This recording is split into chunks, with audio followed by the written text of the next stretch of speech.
একেবারে তরতাজা খবর, যেটা নাকি বাংলাদেশের জন্য খুব সুখকর, সম্মানজনক না, অপমানকর।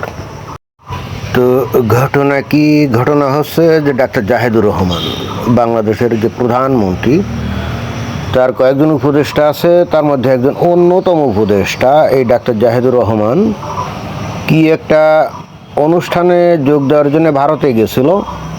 তো ভারতের দিল্লি বিমানবন্দরে তাকে আটকে দেওয়া হয়েছে। তো সেই খবরই যে এখানে দেখা যাচ্ছে, এখানে বলা হচ্ছে যে দিল্লি বিমানবন্দরে আটকে দেওয়া হলো ডাক্তার জাহেদকে।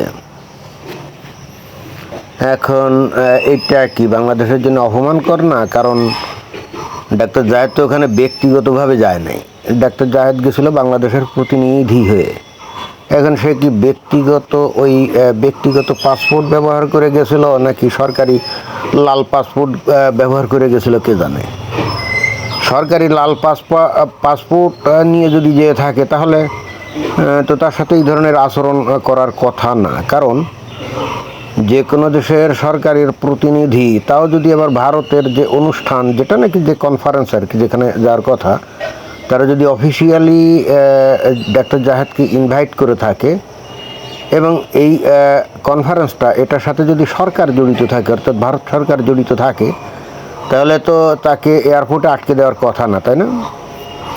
সুতরাং মনে হচ্ছে এখানে উনি, মানে ডাক্তার জাহেদ, ওই যে ব্যক্তিগত ওই নন ডিপ্লোম্যাটিক পাসপোর্ট ব্যবহার করে গেছিল, এবং যে কারণেই বস্তুত তাকে নানা রকম হয়তো প্রশ্নের সম্মুখীন হতে হয়েছে। এবং কেন প্রশ্নের সম্মুখীন হতে হয়েছে সেটাও তো আমরা বুঝি। সেটা কি, এই ডাক্তার জাহেদুর রহমান হলো বাংলাদেশে একজন অগ্রগণ্য ব্যক্তি, যে নাকি প্রচণ্ড রকম ভারত বিদ্বেষী, এবং তার স্বাভাবিক যে কোনো কথাবার্তার মধ্যেও সে প্রসঙ্গক্রমে ভারতের নাম টেনে এনে ভারতের বিরুদ্ধে দুই চার কথা যদি সে না বলে, তাহলে তার পেটের ভাত হজম হয় না। অ্যাটলিস্ট সেরকমই আমরা অতীতে দেখেছি। এবং এই ধরনের একজন ব্যক্তিকে এই যে প্রধানমন্ত্রীর উপদেষ্টা বানিয়েছে, কেন বানিয়েছে সেটা আমরা বুঝি, যে প্রচণ্ড রকম ভারত বিদ্বেষী মনোভাব যেহেতু তার মধ্যে আছে। এবং একই সঙ্গে তার একটা গুণও অবশ্য বলতে হবে, সেটা হলো তার যে ভিডিও, সেখানে কিন্তু সে সুন্দর সুন্দর বিশ্লেষণমূলক কথাবার্তা বলতো, সেখানে কিন্তু তথ্যপত্রের একটা সমৃদ্ধি ছিল। অর্থাৎ সে কিন্তু আসলে আজে বাজে ভুয়া কথা, মানে মিথ্যা প্রোপাগান্ডা ছড়াতো না। কিন্তু তার মধ্যে যে বিষয়টা উল্লেখযোগ্য সেটা হলো, এক নম্বর হলো প্রচণ্ড রকম ভারত এবং হিন্দু বিদ্বেষী, আর দ্বিতীয় হলো প্রচণ্ড রকম আওয়ামী লীগ, বিশেষ করে শেখ হাসিনা বিদ্বেষী। মানে এই ভারত এবং শেখ হাসিনার নাম মনে হয় সহ্যই করতে পারতো না। আবার অ্যাট দ্য সেম টাইম তার যে কোনো কথাবার্তার মধ্যে ভারত বা শেখ হাসিনাকে এনে তাদের বিরুদ্ধে একটু বিষোদ্গার না করলে তার আবার ভালোও লাগতো না। আমার মনে হয় যে জাস্ট এই বৈশিষ্ট্যের কারণে বিএনপি তাকে হয়তো প্রধানমন্ত্রীর উপদেষ্টা হিসেবে তাকে নিয়োগদান করেছে। এখন এই ভারতের নজরে তো সে ছিল, তাই না? অনেক আগ থেকেই তো ভারতের নজরে ছিল। কারণ ভারতের যে গোয়েন্দা বা তাদের যে নিজস্ব সোর্স আছে, তারা তো অবশ্যই বাংলাদেশে কারা প্রচণ্ড রকম ভারত বিদ্বেষী, প্রচণ্ড রকম ভারতের বিরুদ্ধে গীবত করে, এদের নিশ্চয়ই নামের তালিকা ভারত সরকারের কাছে, বিশেষ করে পররাষ্ট্র মন্ত্রণালয়ের কাছে তো আছেই। অর্থাৎ এই ধরনের লোকদের ওপরে ভারত সরকারের একটা স্পেশাল নজর থাকবে, এটাই তো আশা করা যায়, তাই না? তো আমার মনে হয় যে ওই ধরনের নামের তালিকা যদি ভারত করে থাকে, তাহলে তার টপ লিস্টে একেবারে উপরে আমার মনে হয় ডাক্তার জাহেদুর রহমানের নাম থাকার কথা। সুতরাং এই ধরনের একজন ব্যক্তি যদি ডিপ্লোম্যাটিক পাসপোর্ট না নিয়ে অর্ডিনারি অর্থাৎ পার্সোনাল পাসপোর্ট নিয়ে যদি ভারতে যায়, তা সে যে অনুষ্ঠানেই যাক না কেন, তখন তো তাকে অবশ্যই সেখানকার ইমিগ্রেশন তাকে জিজ্ঞাসাবাদ করবে। কারণ ওরা যখন এই ডাক্তার জাহেদুর রহমানের পাসপোর্ট যখন চেকিং করছে, সাথে সাথেই তো এর সম্পর্কে যাবতীয় তথ্য ওই যে কম্পিউটার ও মনিটরে তো ভেসে উঠছে। তো ভেসে ওঠার সাথে সাথে তাহলে শিরোনামে তো আছে যে ভয়ঙ্কর রকম ভারত এবং হিন্দু বিদ্বেষী।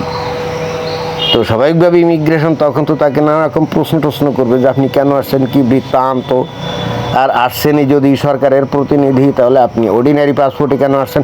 আমার ধারণা অর্ডিনারি পাসপোর্টেই গেছিলো, তা না হলে তাকে এইভাবে জিজ্ঞাসাবাদ করার কথা না। লাল পাসপোর্ট অর্থাৎ কূটনৈতিক পাসপোর্ট, যেটা নাকি ব্যবহার করে সরকারি হাই অফিসিয়ালরা, মন্ত্রী বা এই ধরনের লোকজন বা এমপি, তো ওই ধরনের পাসপোর্ট নিয়ে গেলে সে যতই ভারত বিদ্বেষী মনোভাব পোষণ করুক আর না করুক তাতে কিছু যায় হয় না, কারণ সে তো তখন বাংলাদেশের পক্ষ থেকে রিপ্রেজেন্টেশন করতেছিল, তাই না? তো তখন তো ভারত সরকার তাকে বাধা দিতে পারে না। আর যদি ভারতের কোনো সরকারের কোনো একটা অর্গানাইজেশনের ইনভাইটেশনে যদি সে ভারতে যায়, তাহলে সেক্ষেত্রে ডিপ্লোম্যাটিক পাসপোর্টধারী একজন ব্যক্তিকে তো অবশ্যই ইমিগ্রেশন বাধা দিতে পারে না, তাকে যতই ভারত বিদ্বেষী হোক না কেন। এটাই তো। যাই হোক, ভারত কিন্তু এই কাজ করতো না, কারণ এই কাজ করতো না। আমার যেটা মনে হয় যে ভারত কিন্তু আশা করেছিল যে মোহাম্মদ ইউনূসের সময় যেভাবে প্রচণ্ড রকমভাবে ভারত বিদ্বেষী কর্মকাণ্ড বেড়ে গেছিল, ভারত আশা করছিল যে একটা নির্বাচিত সরকার ক্ষমতা আসলে হয়তো এটা আস্তে আস্তে ইয়ে হয়ে যাবে, মিটিগেটেড হয়ে যাবে, প্রশমিত হবে।